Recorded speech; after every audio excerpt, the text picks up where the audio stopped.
Baik, Assalamualaikum warahmatullahi wabarakatuh. Let me introduce myself. My name is Tiafni Putri Andila. You can call me Putri. Di sini izinkan saya membawakan suatu materi dengan judul ayat dan hadis etika perdagangan dan kewajiban moral. Sebelumnya, perkenalkan kembali, nama saya Tiafni Putri Andila dengan panggilan Putri dengan NIM 231411005. Saya berasal dari Prodi Perbankan Syariah, semester 3A. Baik, langsung saja. Apa sih itu etika perdagangan? Jadi, etika perdagangan itu adalah prinsip moral yang mengatur perilaku perdagangan agar sesuai dengan nilai-nilai kejujuran, kewajiban, keadilan, serta tanggung jawab. Di sini terdapat beberapa aspek penting dalam etika perdagangan. Yang pertama meliputi kejujuran. Yang dimaksud dengan kejujuran itu adalah yang pertama, tidak menipu. Yang kedua, tidak menyembunyikan cacat barang. Yang ketiga, tidak memanipulasi harga. Lalu yang kedua adalah keadilan.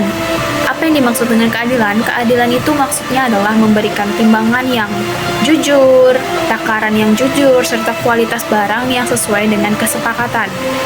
Yang ketiga, transparansi. Yang dimaksud transparansi itu adalah terbuka mengenai kondisi barang dan harga. Jadi, misalkan ada barang yang lecet saat dijual, kita tidak menutup-nutupi kelecetan tersebut dengan menjual barang tersebut dengan jujur, amanah, serta tidak menutupi kecacatan. Itu yang dimaksud dengan transparansi, kejujuran, serta keadilan. Selanjutnya, apa sih itu kewajiban moral dalam jual beli? Kewajiban moral adalah tuntutan perilaku yang harus dipenuhi oleh pedagang agar transaksi halal dan berkah. Nah, di dalam kewajiban moral ini meliputi beberapa aspek. Yang pertama, menepati janji. Menepati janji itu maksudnya konsisten dengan janji mengenai harga, kualitas, serta waktu pengiriman barang penjualan. Selanjutnya ada amanah. Ini maksud dengan amanah adalah bertanggung jawab dan dapat dipercaya. Selanjutnya tidak menimbun barang atau ihtikar. Ihtikar itu maksudnya menghindari praktik yang merugikan konsumen. Selanjutnya ada menghindari riba. Menghindari riba maksudnya tidak mengambil keuntungan dengan cara yang dilarang oleh agama kita, gitu ya. Selanjutnya di sini saya mencantumkan beberapa ayat Al-Quran mengenai etika perdagangan. Yang pertama ada pada surat Al-Baqarah ayat 282 yang bunyinya A'udzubillahi minasyaitonirrajim. Bismillahirrahmanirrahim.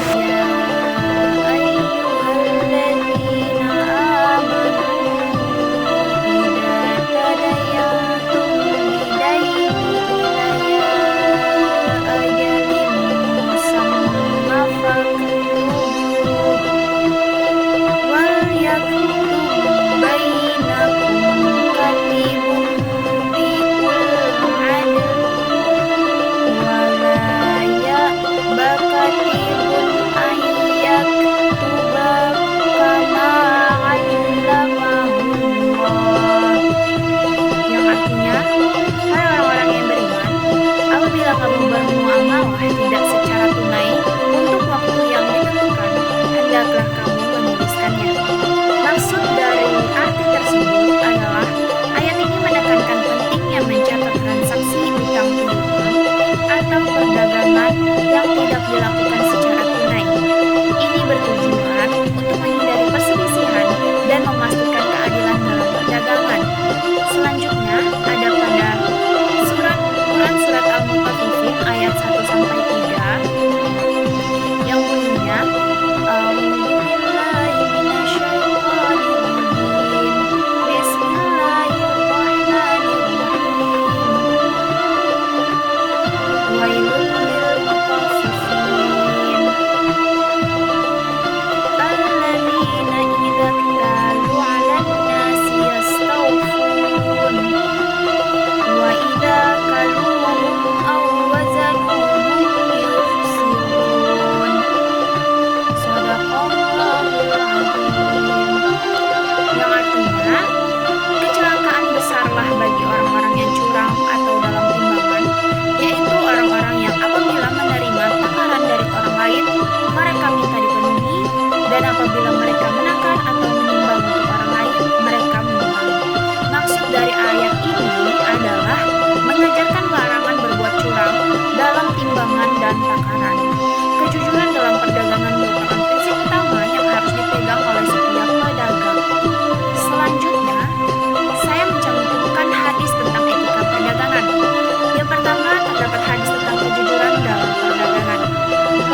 orang-orang yang benar dan para syuhada di akhirat nanti.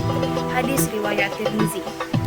Maksud dari hadis tersebut adalah hadis ini menunjukkan betapa mulianya kedudukan pedagang yang jujur serta amanah. Kejujuran menjadi kunci utama dalam perdagangan yang diberkahi. Selanjutnya ada hadis tentang larangan menipu. Rasulullah SAW bersabda, "Barang siapa menipu, maka ia bukan golongan kami." Hadis riwayat Muslim. Penjelasannya, maksud dari hadis di atas ini adalah mengingatkan bahwa menipu dalam perdagangan seperti menyembunyikan cacat barang atau melakukan manipulasi adalah perbuatan tercela yang dilarang dalam Islam. Selanjutnya, terdapat hadis tentang kewajiban menepati janji. Rasulullah SAW bersabda, tanda-tanda orang munafik ada 3. Yang pertama, jika berbicara ia berdusta, jika berjanji ia mengingkari, dan jika dipercaya ia berkhianat. Hadis riwayat Bukhari dan Muslim. Penjelasan dari hadis di atas adalah pedagang diwajibkan untuk menepati janji baik dalam hal waktu, harga maupun kualitas barang yang diperjualbelikan.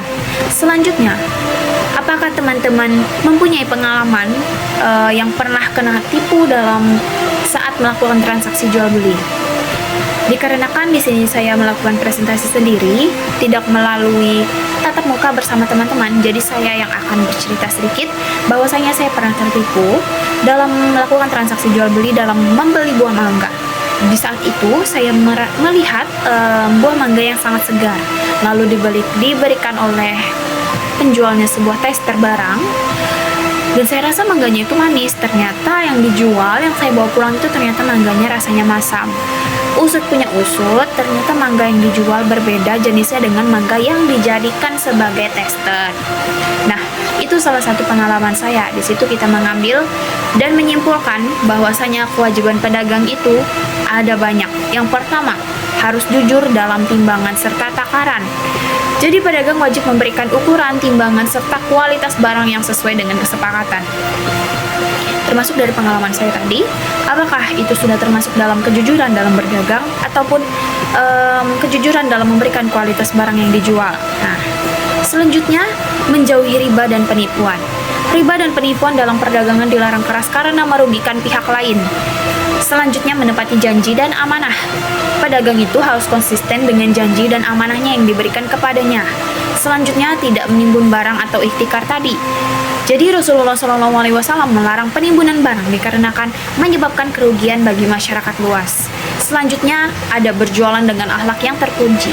Ketika dalam berkomunikasi, sikap kita sopan serta ramah kepada pelanggan merupakan bagian dari tuntunan Islam. Selanjutnya, next. Etika perdagangan dalam Al-Quran. Yang pertama, prinsip kejujuran dan keadilan. Jujur itu selalu diutamakan ya guys ya dalam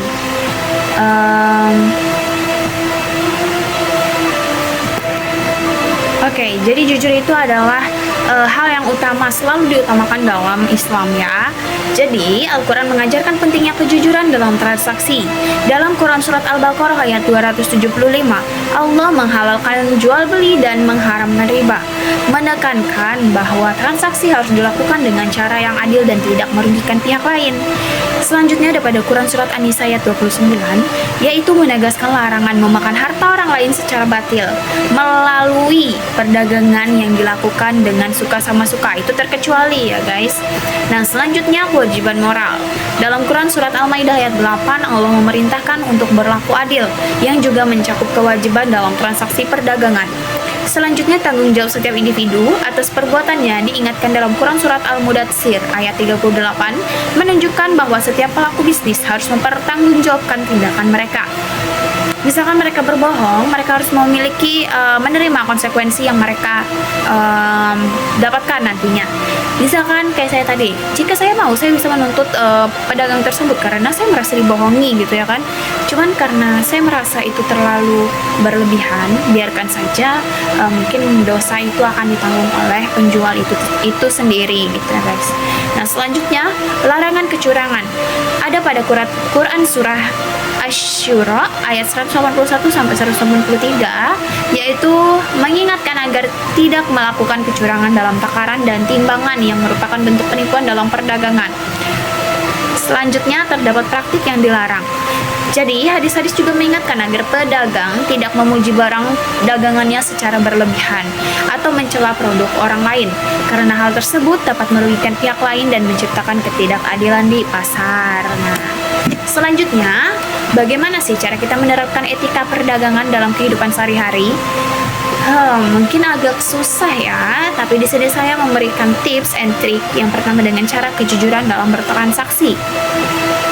Jadi kita harus jujur dalam transaksi itu, tidak boleh menipu. Misalkan, ini salah satu yang sering saya temukan di lingkup saya. Misalkan kita membayar sekilo buah itu dengan harga 25.000, akan tetapi uang yang kita berikan itu misalkan lebih dari 25.000, lalu penjual bilang tidak ada acuannya, terus memaksa kita untuk berelaan, bahasa Banjarnya guys. Nah, sebenarnya tidak apa-apa, cuman ya kita tuh sebenarnya perlu kejujuran dalam transaksi. Nggak mungkin kan kita sebagai penjual tidak memiliki uang kecil untuk diberikan kepada pembeli sebagai kembalian gitu. Selanjutnya, terdapat keadilan dalam pelayanan. Keadilan dalam pelayanan itu maksudnya kita tuh harus adil. Siapa yang duluan datang misalkan, itu yang harus kita layani terlebih dahulu. Lalu selanjutnya ada menghindari praktik curang. Menghindari praktik curang itu yang tadi, dengan pengalaman saya merasa testernya manis, ternyata mangga yang dijual itu masam ya guys. Nah, selanjutnya menghormati karyawan dan mitra bisnis, lalu kepedulian terhadap lingkungan dan masyarakat. Selanjutnya, bagaimana sih cara membangun relasi bisnis yang beretika? Sulit untuk sekarang itu menemukan orang yang full dengan etika.